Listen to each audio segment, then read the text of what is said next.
नमस्कार दोस्तों, स्वागत है आपका हमारे चैनल अध्यात्म ज्ञान पर। आज हम एक ऐसे विषय पर बात करने वाले हैं जो सदियों से हमारी जिज्ञासा का केंद्र रहा है। एक ऐसा योद्धा, एक ऐसा ज्ञानी जिसकी शक्ति ने देवताओं को भी भयभीत कर दिया था। हम बात कर रहे हैं लंकापति रावण की। रामायण की गाथा में रावण का वध भगवान श्री राम के हाथों हुआ, ये तो हम सब जानते हैं।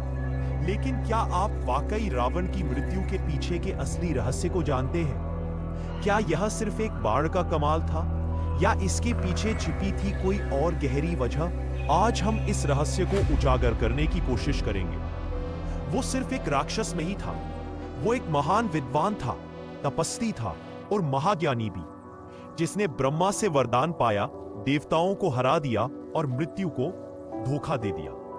लेकिन आखिर कौन था वो जो रावण को मार सका?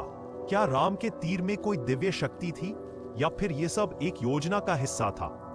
आज हम जानेंगे उस रहस्य को जो सदियों से छिपा हुआ है, रावण की मृत्यु का असली कारण। एक ऐसा रहस्य जो सिर्फ युद्ध से नहीं बल्कि कर्म, ज्ञान और अधर्म के टकराव से जन्मा था। रावण, जिसे दशानन के नाम से भी जाना जाता है, एक असाधारण व्यक्तित्व था। वह सिर्फ एक राक्षस राजा नहीं था, वेदों का ज्ञाता, ज्योतिष का प्रकांड विद्वान, संगीत का मर्मज्ञ और एक कुशल राजनीतिज्ञ, भगवान शिव का परम भक्त जिसने शिव तांडव स्तोत्र की रचना की। उसकी तपस्या इतनी प्रचंड थी कि उसने ब्रह्मा जी से अमरता का वरदान प्राप्त कर लिया था कि उसे कोई देवता, दानव या यक्ष नहीं मार सकता।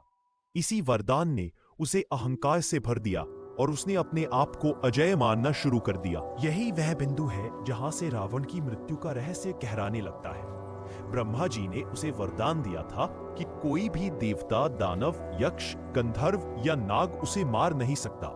लेकिन इस वरदान में एक महत्वपूर्ण अपवाद था, मनुष्य और वानर। रावण ने मनुष्य और वानरों को अपनी शक्ति के आगे तुच्छ समझा था और इसीलिए उसने इस अपवाद पर ध्यान नहीं दिया। उसे क्या पता था कि यही उसकी मृत्यु का कारण बनेगा। लंका युद्ध अपने चरम पर था। रावण को मारना असंभव सा लग रहा था। भगवान राम के कई प्रयासों के बाद भी रावण पुनर्जीवित हो जाता था। यहीं पर प्रवेश होता है रावण के छोटे भाई विभीषण का।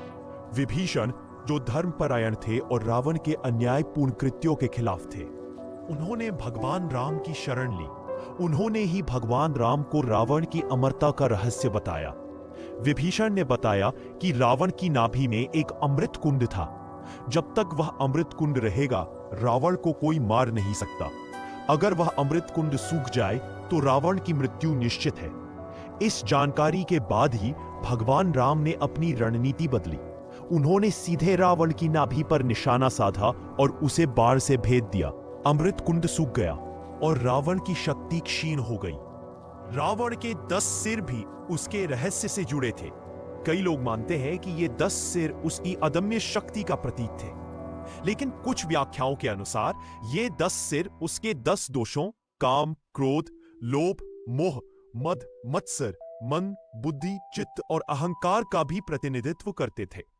कुछ पौराणिक कथाओं में यह भी कहा जाता है कि रावण ने अपने 10 सिरों को काटकर शिव जी को अर्पित किया था और शिव जी ने उन्हें वापस लौटा दिया था, जिससे उसे अजेयता का आभास हुआ था।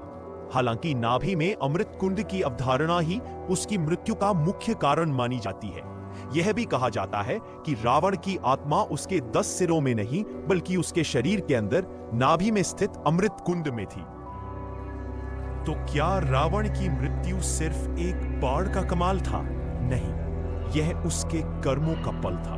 अहंकार, अधर्म, दूसरों की स्त्रियों पर कुदृष्टि और अपने बल पर अंधविश्वास ने उसे उस स्थिति तक पहुंचाया जहां उसे मनुष्य रूपी भगवान राम के हाथों अपने जीवन का अंत देखना पड़ा। रावण जानता था कि मनुष्य ही उसे मार सकता है, लेकिन उसके अहंकार ने उसे इस बात को स्वीकार नहीं करने दिया। उसने सीता का हरण किया, धर्म का मार्ग छोड़ा और यही उसके पतन का कारण बना। विभीषण का भेद बताना भी रावण के कर्मों का ही परिणाम था, क्योंकि उसने अपने ही भाई को धर्म का मार्ग छोड़ने पर मजबूर कर दिया था।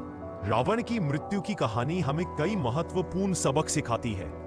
सबसे पहले, अहंकार का विनाशकारी प्रभाव। रावण एक ज्ञानी और शक्तिशाली शासक था, लेकिन उसके अहंकार ने उसे अंधा कर दिया। दूसरा, धर्म और अधर्म का अंतर। रावण ने अधर्म का मार्ग चुना, जिसके कारण उसका अंत हुआ। और तीसरा, शुभ और अशुभ कर्मों का फल। जैसा बोगे वैसा ही काटोगे। रावण की मृत्यु केवल एक बाण से नहीं हुई थी, बल्कि यह उसके पूर्व कर्मों, उसके अहंकार और उसके अधर्म का ही परिणाम थी। यह एक ऐसी गाथा है जो हमें याद दिलाती है कि कितनी भी शक्ति क्यों न हो, अगर वह अधर्म और अहंकार के साथ जुड़ जाए तो उसका पतन निश्चित है। तो दोस्तों, रावण की मृत्यु का रहस्य केवल एक बाण तक सीमित नहीं है। यह ब्रह्मा जी के वरदान में छिपी शर्त, विभीषण के भेद, रावण की नाभि में स्थित अमृत कुंड और सबसे बढ़कर उसके अपने कर्मों का परिणाम था।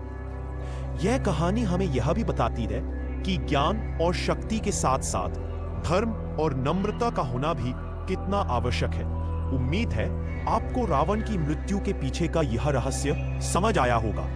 दोस्तों, इस कथा से हमें यही सीख मिलती है कि चाहे कोई कितना भी शक्तिशाली क्यों ना हो, जब वह अहंकार करता है, धर्म का उल्लंघन करता है, तो उसका पतन निश्चित होता है।